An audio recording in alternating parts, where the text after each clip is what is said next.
பிரேமலதா வந்து வேலுமணியை சந்திக்க தான் வந்திருக்காங்க. இருவரும் சேர்ந்து இங்க வந்துட்டாங்க. ஏதோ பண பரிவர்த்தனை நடந்திருக்கு. சொல்லப்போனா பிரேமலதா வந்து முதல் முறையாக ஈஷா யோகா மையத்துக்கு வராங்க. ஏன்னா யூசுவலா வந்து ஈஷா யோகா மையத்துக்கு சில சினிமாக்காரர்கள், அரசியல் பிரபலங்கள்லாம் ரெகுலரா வருவாங்க.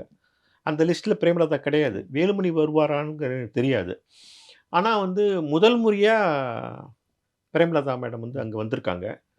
ஏன் வந்தாங்க? அவங்களுக்கு வந்து அவங்க வந்து ஜக்கிய வாசுதேவுடைய டிசைப்பிளா எனக்கு தெரியல.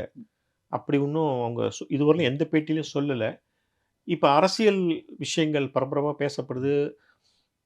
தேமுதிக யாரோட கூட்டணி அப்படிங்கிறது டெய்லி ஒரு செய்தி வந்துட்டே இருக்கு. 2 கட்சியோடும் பெரிய கட்சிகள் 2ஓடும் பேசிட்டு இருக்காங்க. இன்னும் அவரால முடிவெடுக்க முடியலை. அந்த முடிவெடுக்க முடியாத விஷயத்துக்கு பல காரணங்கள் ஃபைனான்ஸ் விஷயம் உட்பட பல விஷயங்கள் சொல்லப்படுது. அதனால ஒரு தெளிவு பிறக்கட்டும் அப்படிங்கிறதுனால இந்த மாரி ஒரு சத்குருட்ட போய் கேட்போம். போய் பார்த்தா நமக்கு ஒரு தெளிவு கிடைக்கும். முடிஞ்சா அவர்ட்ட 2 வார்த்தை பேசலாம். அவர் என்ன சொல்றாரு பார்க்கலாம். அப்படி கூட நெனச்சிருக்கலாம். அவங்க பேசினாங்களா? அவர்ட்ட தனிப்பட்ட முறையில பேசினாங்களா? தெரியாது. அந்த மாரி கூட நெனச்சிருக்கலாம். எலக்ஷன் நேரத்தில வந்து ஒரு தெளிவு கிடைக்கிறதுக்கு கோயிலுக்கு போவோம்.